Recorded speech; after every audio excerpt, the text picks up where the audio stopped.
सत्तेसाठी हापापलेला पक्ष जर का कुठला असेल तर त्याचं नाव आहे राष्ट्रवादी. दोन्ही शरद पवारांचा पक्ष सध्या विरोधामध्ये आहे. त्यांना सत्तेत सामील होण्याची इच्छा असल्याच्या बातम्या या अधूनमधून येत असतात. पण अजितदादांचा जो आता सुनेत्रा पवारांच्या नेतृत्वातला पक्ष झालेला आहे तो राष्ट्रवादी सत्तेत तर आहे, पण अजितदादांच्या निधनानंतर या पक्षातले दोन लोक अतिमहत्वाकांक्षी, निष्ठा नसलेले आणि ज्यांच्यावरती पक्षातलेच लोक प्रचंड नाराज आहेत असे प्रफुल्ल पटेल आणि सुनील तटकरे यांच्याविषयी बरंच काही बोललं जाते. विशेषतः पटेल तटकरे राष्ट्रवादी पक्ष ताब्यात घेण्याचा प्रयत्न करत आहेत का? येत्या काळामध्ये राष्ट्रवादी पक्ष भाजपात विलीन करतील का? किंवा आपल्या समर्थकांसह पक्ष फोडून भाजपात जातील का? नको त्या उठाठेवी करणाऱ्या या नेत्यांची हकालपट्टी करतील का सुनेत्रा पवार? असे ते प्रश्न आहेत ज्यावरती विश्लेषण रंगतंय माध्यमांमध्ये. काय तथ्ये या बातम्यांमध्ये त्याचा आढावा आपल्याला या व्हिडिओमध्ये घ्यायचा आहे.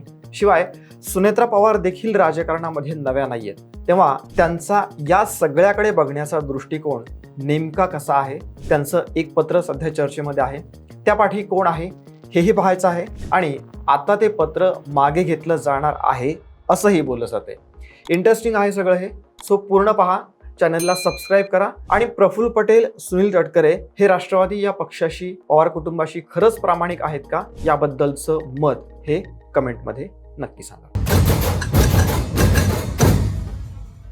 नमस्कार, मी प्रदीप. मूड फ्रेश करणाऱ्या मराठी मूडमध्ये आपल्या सगळ्यांचं स्वागत. 28 जानेवारीला अजित पवारांचं दुर्दैवी निधन झालं, पण ही जणू काही जणांसाठी राजकारणातला स्वार्थ साधून घेण्याची सुवर्ण संधी होती की काय असं वाटावं. अत्यंत अहंकारी आणि पदासाठी हापापलेले पण जनाधार नसलेले एक नेते आहेत राष्ट्रवादीमध्ये. त्यांचं नाव आहे प्रफुल्ल पटेल. हो, तेच प्रफुल्ल पटेल ज्यांच्यावरती काही महिन्यांपूर्वी ईडीची धाड पडली होती आणि मग त्यानंतर ते भाजपाच्या जवळ गेले होते. हे प्रफुल्ल पटेल अजित पवारांच्या राष्ट्रवादीचे कार्यकारी अध्यक्ष आहेत. जेव्हा अजितदादांचं निधन झालं तेव्हा याच प्रफुल्ल पटेल आणि सुनील तटकरे यांनी 16 फेब्रुवारी 2026 रोजी निवडणूक आयोगाला एक पत्र पाठवलं.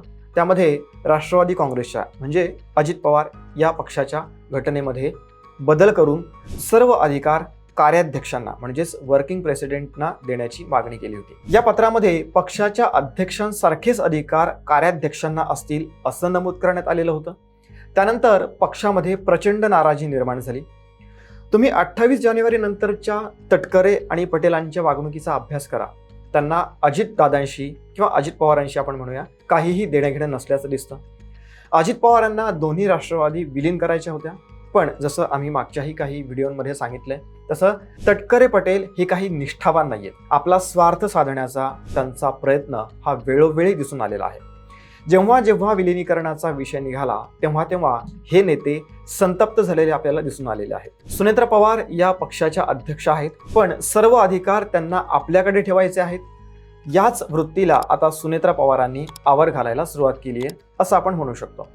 26 फेब्रुवारीला त्यांनी अध्यक्षपदाची सूत्र घेतली आणि 10 मार्चला निवडणूक आयोगाला एक पत्र लिहिलं. त्यात स्पष्ट म्हटलेलं आहे की 28 जानेवारी नंतर पक्षातर्फे जे काही कम्युनिकेशन झालेलं आहे ते ग्राह्य धरलं जाऊ नये. म्हणजेच पटेल तटकरेंनी जो आगाऊपणा केलाय त्याकडे दुर्लक्ष करावं असा या पत्रातल्या मजकुराचा आपण अर्थ लावू शकतो. या पत्रामध्ये पक्षाच्या संविधानात बदल करून अधिकारांचं केंद्रीकरण करण्याचा प्रयत्न असल्याचा आरोप आहे. त्यामुळेच सुनेत्रा पवार नाराज झाल्याची सुद्धा चर्चा आहे. म्हणजे त्यांनी जे पत्र निवडणूक आयोगाला पाठवलं त्यामध्ये या दोघांच्या पदांचा उल्लेखच नाहीये. विशेष म्हणजे त्यांनी जो दिल्ली दौरा केला त्यात त्यांच्यासोबत हे दोन नेते नव्हते जे ऍक्च्युअली मागच्या वेळी आवर्जून त्यांच्यासोबत उपस्थित होते. आता हे सगळं पत्रकारांना खटकणार नाही असं कसं होईल?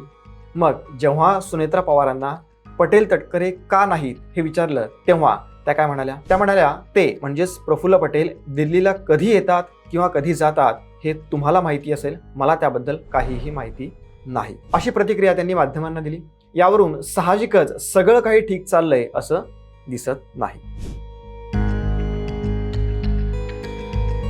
एकीकडे तटकरे पटेल यांच्यावर सुनेत्रा पवार नाराज असताना पार्थ पवारांनी पुन्हा एकदा वेगळीच भूमिका घेतली. त्यांनी थेट निष्ठावान असल्याचं सर्टिफिकेट देऊन आपले मार्गदर्शक असल्याचं म्हटलेलं आहे. पटेल तटकरे त्यांचे मार्गदर्शक असतील तर मग शरद पवार कोण आहेत याचं उत्तर पार्थ पवार यांनी दिलं पाहिजे. शिवाय पटेलांच्या पत्रव्यवहारामध्ये सर्व अधिकार कार्यकारी अध्यक्षांना असावेत असं जे काही म्हटलं होतं त्यावरची भूमिकाही त्यांनी स्पष्ट केली पाहिजे. या दोन नेत्यांविषयीचा वाद देखील पार्थ पवारांना दुर्दैवी वाटतो. एकूणच असले ट्विट करून आपल्या अपरिपक्वतेची ओळख पार्थ पवार करून देत असल्याचं सध्या बोललं जात आहे. अजितदादांच्या निधनानंतर सुनेत्रा पवार असतील किंवा मग पार्थ पवार आणि जय पवार सातत्याने शरद पवार यांची भेट घेणं, त्यांचं मार्गदर्शन घेणं हे सुरू आहेच आहे. त्यामुळेच अजित पवारांच्या पक्षामध्ये जे काही चाललंय त्यामागे शरद पवार असू शकतात अशी शक्यता वर्तवली जाते. सुनेत्रा पवारांना राष्ट्रीय अध्यक्ष त्यानंतर मग उपमुख्यमंत्रीपद करण्यात अजित पवारांच्या इतर नेत्यांचा मोठा वाटा आहे. ते त्यांना दिलं नसतं तर पटेल तटकरेंनी सुनेत्रा पवारांना सहज बाजूला सारलं असतं. त्यानंतर विलिनीकरणाची चर्चा, पार्थ पवारांच्या सोबतच्या वाढत्या बैठका, रोहित पवारांनी अजित पवारांच्या अपघाताबद्दल घेतलेल्या आक्रमक भूमिका, त्यातही एका नेत्यावरती त्यांनी ठेवलेला ठपका, हे सगळं होत असताना सुनेत्रा पवार मात्र मौन राहिल्या. त्यावरून या सगळ्याच्या पाठी शरद पवार असल्याच्या शक्यतांना बळ मिळत आहे. सुनेत्रा पवारांच्या ज्या पत्रावरून वाद होतोय ते पत्रच मागे घेण्याच्या नव्या चर्चा आता सुरू झालेल्या आहेत. कारण जर का 28 फेब्रुवारी नंतरचा पक्षाचा पत्रव्यवहार ग्राह्य धरला जाणार नसेल तर त्यांची राष्ट्रीय अध्यक्ष म्हणून झालेली निवड असेल किंवा मग पार्थ पवार यांच्या राज्यसभेसाठीची आयोगाला पाठवलेली कागदपत्रे असतील, एबी फॉर्मवरील सह्या असतील, हे सगळं रद्द होऊ शकतं. सध्या राष्ट्रवादी संबंधीची सुनावणी ही कोर्टामध्ये पेंडिंग आहे. त्यावरही मोठा परिणाम यामुळे होऊ शकतो आणि याबद्दलची कल्पना सुनेत्रा पवार आणि पार्थ पवार यांना काही नेत्यांनी करून दिल्याचं बोललं जात आहे. तर हे पत्र पाठवताना सुनेत्रा पवारांनी कुणाशी चर्चा केली नव्हती असा कयासही सध्या लावला जातोय. त्यामुळे संभाव्य अडचणी लक्षात घेता हे पत्र मागे घेतलं जाऊ शकतं अशी शक्यता वर्तवली जाते. प्रफुल्ल पटेल आणि सुनील तटकरे हे पक्षाला डोईजड झालेत. राष्ट्रवादीतल्या इतर नेत्यांमध्येही त्यांच्याबद्दल फारसं काही सकारात्मक मत नाहीये, पण अर्थातच उघडपणे सध्या काही कुणीच बोलत नाहीये.